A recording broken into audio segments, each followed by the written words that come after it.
మనం సమాజంలో వింత వ్యక్తులను చూస్తూ ఉంటాం. కాస్త డబ్బొస్తే చాలు బంధువులు స్నేహితులను దూరం పెడుతూ ఉంటారు కొంతమంది. ఇంకొంతమంది డబ్బు డాంబికం చూపిస్తూ ఉంటారు. ఇంకా కొంతమంది అయితే హోదాతో బలుపును ప్రదర్శిస్తూ ఉంటారు. వీరంతా కూడా అజ్ఞానులే. ఎందుకంటే ఏదీ శాశ్వతం కాదు. మూర్ఖత్వంతో ఇలా తప్పుగా ప్రవర్తిస్తూ ఉంటారు. నిజంగా మీకు ఏదో ఒక రకమైన ఈగో ఉంటే మాత్రం ఈ స్టోరీ తప్పకుండా చూడాల్సిందే. మనిషిలా ఎలా బ్రతకాలి అనేదానికి మీరు చూడబోయే ఈ స్టోరీ ఒక ఉదాహరణ. ఇదిగో ఇక్కడ కనిపిస్తున్నారు కదా, వీళ్ళు అడుక్కు తిని బ్రతికే వాళ్ళు అస్సలు కాదు. భిక్షాటన చేసేవారు అంతకన్నా కాదు. చూస్తే మొదట వీరిని అందరూ కూడా అలాగే అనుకుంటూ ఉన్నారు. కానీ వారి జ్ఞానం అమోఘం. వారి జీవితం కూడా గొప్పది. ప్రపంచాన్ని ముందుకు తీసుకెళ్లేందుకు ఎన్నో పరిశోధనలు చేసిన సైంటిస్టులు వీళ్ళు. కాస్త హిందీ, ఎక్కువగా ఇంగ్లీష్ మాత్రమే మాట్లాడగలరు. లండన్లో 40 ఏళ్లు యూనివర్సిటీల్లో ప్రొఫెసర్లు, సైంటిస్టులుగా పనిచేసిన వీరు ఇలా పాత బట్టలు, మాసిన గుడ్డలతో, తోపుడు బండితో ఎలా కనిపిస్తున్నారేంటనేది అందరికీ అనుమానమే. ఓ రోజున మహారాష్ట్రలోని కొపర్గావ్ వెళుతున్నారు ప్రమోద్ హసన్, రవీంద్ర హసన్ అనే సోదరులు. వారిద్దరూ బైక్ పై వెళుతూ ఉన్నారు. ఓ చోట ఎండగా ఉంది. ఇద్దరు వృద్ధులు బెడ్ నుంచి బట్టల వరకు పెద్ద పెద్ద మూటలుగా కట్టి 3 చక్రాల బండిని ఆపి నిలబడ్డారు. హైవే మీద దిగాలుగా కనిపించడంతో బైక్ ని ఆపాడు ప్రమోద్. ఇక్కడ నిలబడ్డారేంటి, ఏమైనా సాయం కావాలా అని అడిగారు. ఆ వృద్ధుడు అక్కర్లేదని చెప్పారు. కాస్త సేద తీరేందుకు, వంట చేసుకునేందుకు నీళ్లు ఏమైనా ఉన్నాయా అని చూస్తున్నాం. మంచినీళ్ల బోరు లాంటిది కనిపిస్తే ఆగుదామని ఉన్నామని చెప్పారు. కాస్త ముందుకెళ్తే ఒక పొలం ఉంది, అక్కడ చెట్లు కూడా ఉన్నాయని ప్రమోద్ చెప్పాడు. ఆ తర్వాత వెంటనే ఓ 100 రూపాయల నోటు తీసి ఆ వృద్ధుడికి ఇచ్చాడు ప్రమోద్. కానీ ఆయన తీసుకోలేదు. I don't need money, keep it your cells, thanks for your kind heart అన్నారు ఆయన. ఆయనకు హిందీ పూర్తిగా రావడం లేదు. ఎక్కువగా ఇంగ్లీష్ పదాలనే వాడుతూ ఉన్నారు. దీంతో ప్రమోద్కు వెంటనే ఆసక్తిగా అనిపించింది. మీరు ఇంగ్లీష్ మాట్లాడుతున్నారు, ఇలాంటి పరిస్థితుల్లో ఉన్నారు, కాస్త మీ గురించి చెబుతారా, మీరు ఇండియన్స్ కాదా అన్నాడు ప్రమోద్. అప్పుడు వారు ఎండలో నిలబడే అలసట లేకుండా తమ గురించి చెప్పారు. ఆ వృద్ధుడి పేరు ప్రొఫెసర్ దేవ్ ఉపాధ్యాయ్. ఆ వృద్ధురాలి పేరు డాక్టర్ సరోజా ఉపాధ్యాయ్. వారి కథ విన్న ప్రమోద్ వెంటనే పాదాలకు నమస్కరించారు. మీరు ఒప్పుకుంటే మీరు మా ఆతిథ్యం స్వీకరించాలని కోరినా కూడా వారు తిరస్కరించారు. మళ్ళీ వారికి నమస్కరించగా గాడ్ బ్లెస్ యూ అంటూ ఆశీర్వదించి పంపించేశారు.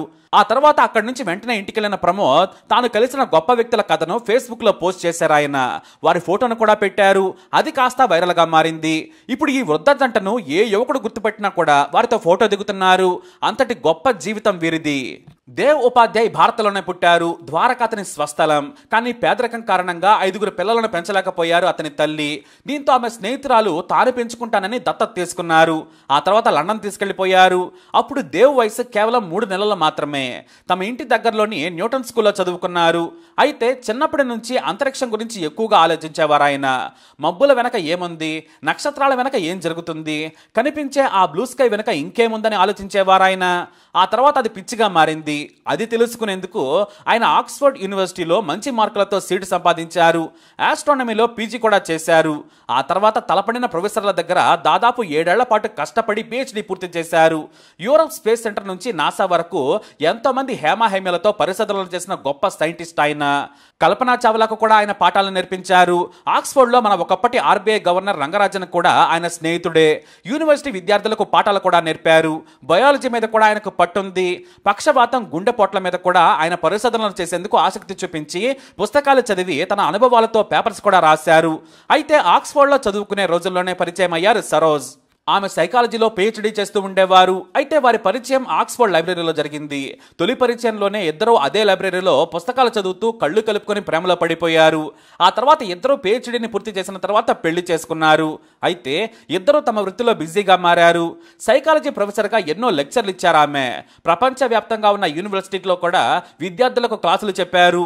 ఇటు దేవ్ చాలా రోజుల పాటు సౌత్ ఆఫ్రికాలో పనిచేశారు. ఆస్ట్రానమీ ప్రాజెక్ట్స్ మీద పరిశోధనలతో పాటు విద్యార్థులకు శిక్షణ కూడా ఇచ్చారు ఆయన. ఇదంతా వారి వ్యక్తిగత జీవితం. అయితే దేవును దత్తత తీసుకున్న తల్లి దేవును చాలా గొప్పగా పెంచారు. హిందూ సంప్రదాయాలను, భారత మూలాలను ఎప్పుడూ గుర్తు చేసేవారు. చివరకు నీకు జీవితం తెలియాలంటే మాత్రం చివరి రోజులు భారత్లోనే గడుపు. నీకు నీ పుట్టుకకు ఓ పరమార్థం దొరుకుతుంది. నీకు కనిపించని, నీకు అర్థం కాని ఆధ్యాత్మికత అక్కడ ఉంటుంది. అదేమిటంటే మాత్రం చెప్పలేను, అది అనుభవించి తెరాలని చెప్పారు తల్లి. ఇక ఇద్దరు రిటైర్ అయ్యాక భారత్ వచ్చేశారు. దేవ్ తన భార్య సరోజ్ను తీసుకుని వచ్చారు. అప్పటికే దేవ్ తల్లికి పక్షవాతం వచ్చింది. తర్వాత క్యాన్సర్ కూడా అటాక్ చేసింది. దీంతో ఆయన తల్లికి సేవలు చేసుకుంటూ ఉన్నారు. ప్రతిరోజు ఉదయమే లేచి గుడికి వెళ్లి భార్యాభర్తలిద్దరూ వచ్చేవారు. ఇక తల్లి సేవలోనే ఉండేవారు దేవ్. సరోజ్ కూడా దేవ్ తల్లిని సొంత తల్లిలా చూసుకున్నారు. పుస్తకాలు చదువుకుంటూ హాయిగా పెన్షన్ డబ్బుతో కాలం గడుపుతూ ఉన్నారు. కానీ వయసు ప్రభావమో లేదంటే మరో కారణమో కానీ భారత్కు వచ్చిన 6 నెలల తర్వాత దేవుకు కంటి చూపు మందగించడం మొదలైంది.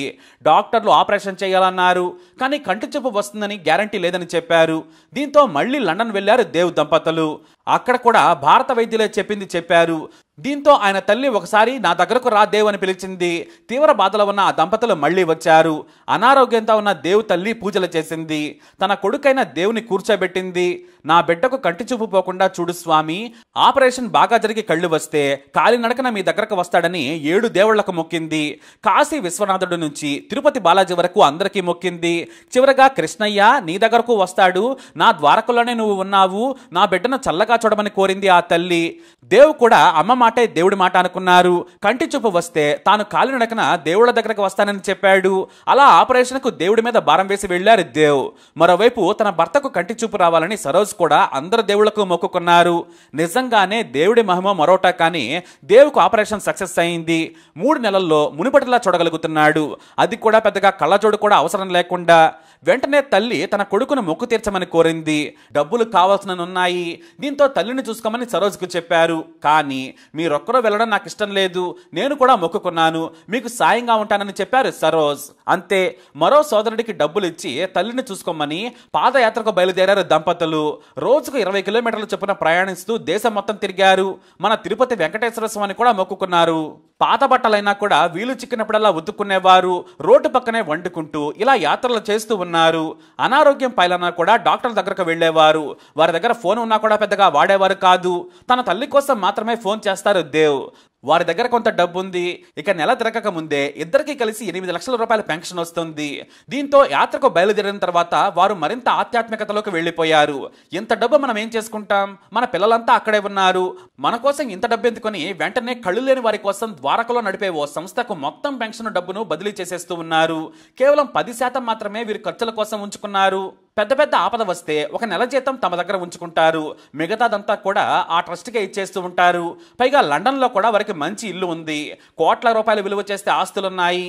కానీ అవేమీ కూడా వీరు పట్టించుకోలేదు. కాశీ విశ్వనాథుడిని దర్శించుకున్నాక ప్రతి దేవుడిని స్మరిస్తూ విశ్రాంతి తీసుకుంటూ 7 దేవుళ్లను మాత్రమే కాదు, దారిలో ఎంతమంది దేవుళ్ళుంటే వారిని కూడా దర్శనం చేసుకుని పులకరించిపోయారు. మనిషి పుట్టకలో ఇంతకంటే సంతోషం ఎక్కడుంటుందని దేవు దంపతులు నమ్మడం మొదలుపెట్టారు. అంతరిక్షం చూసినా కలగని అనుభూతి, హాయిగా కష్టాలు లేకుండా దేవుడి దర్శనాలే గొప్ప అనుకుంటూ అన్ని వదిలేసి వారు ఇలా తిరుగుతున్నారు. చూడ్డానికి మాసిన బట్టలు, బండిపై పాత బట్టలు సంచులో చూస్తే అంతా కూడా అలానే అనుకుంటారు. కానీ వారిని కదిలిస్తే జ్ఞానం ఉప్పొంగిపోతుంది. ఎన్నో వేల పుస్తకాలు చదివి విద్యార్థులకు పాఠాలు చెప్పి ప్రపంచమంతా తిరిగిన వీరు మన దేశంలో ఇలా ఆధ్యాత్మిక యాత్రలు చేస్తూ ఉన్నారు. మన దగ్గర 10 రూపాయలు ఉంటేనే తినడానికి తిండి లేకున్నా మేసాలకు సంపంగా నూనె అన్నట్లుగా ప్రవర్తిస్తూ ఉంటారు. ఫ్యాషన్ బట్టలతో రెచ్చిపోతారు. ఎవరైనా తమ దగ్గరి సోదరుడు సోదరైనా కూడా పేద మధ్యతరగతిలో ఉన్నా కూడా చీప్గా చూస్తారు. ఎందుకంటే వారంతా మూర్ఖులు, ప్రపంచం తెలియదు, జీవితం విలువ అసలే తెలియదు. మరి వీరిని చూసైనా నేర్చుకోవాలి. వారు చూడని ప్రపంచమా, వారు తిరగని దేశాల, వారి చదువు జీవితం ముందు మనమంతా ఎంత సుఖాలు, డబ్బు, బలుపు, ఈగోలు, పొగరులు, ఆవేశాలను మనం మోస్తూ గొప్పనుకుంటున్నాం. కానీ ఎంత బతికినా ఎలా బతికినా కూడా మనకు గుర్తుండేవి సంతోషకరమైన రోజులే. ఆ డబ్బు మనతో రాదు, కీర్తి వెంట తీసుకెళ్లలేం. కానీ ఉన్నన్ని రోజులు ఇలా హాయిగా బ్రతకడం మించి ఏమీ ఉండదు. అయితే అందరూ అలా బ్రతకాలని మాత్రం కాదు, అందరినీ సమానంగా చూడాలి. ఒకరు ఎక్కువ మరొకరు తక్కువ కాదు. డబ్బుతో దేనిని కొలవద్దు, జ్ఞానంతో కూడా పోల్చుకోవద్దు. ప్రస్తుతానికి చివరకు ద్వారకకు వెళ్లి తమ తల్లి దగ్గరే సేద తీరుతున్నారు ఈ దంపతులు. ఈ కథ బయటకు వచ్చిన తర్వాత దాదాపు 8 నెలల క్రితం వీరిని రోడ్డు మీద కలిసిన ఓ యువకుడు నా అదృష్టం చూడండి అంటూ రోడ్డు మీదే ఫోటో దిగి మరీ పెట్టాడు. ఆ తర్వాత వారు ఎలా ఉన్నారు, ఎక్కడ ఉన్నారో మాత్రం ఎవరికీ తెలియదు. ఇది ఈ దంపతుల కథ. మరి ఈ దంపతులపై ఖచ్చితంగా మీ అభిప్రాయాన్ని కమెంట్ ద్వారా తెలియజేయండి. వీడిని లైక్ చేయండి, షేర్ చేయండి, మా ఛానల్ని సబ్స్క్రైబ్ చేసుకోండి.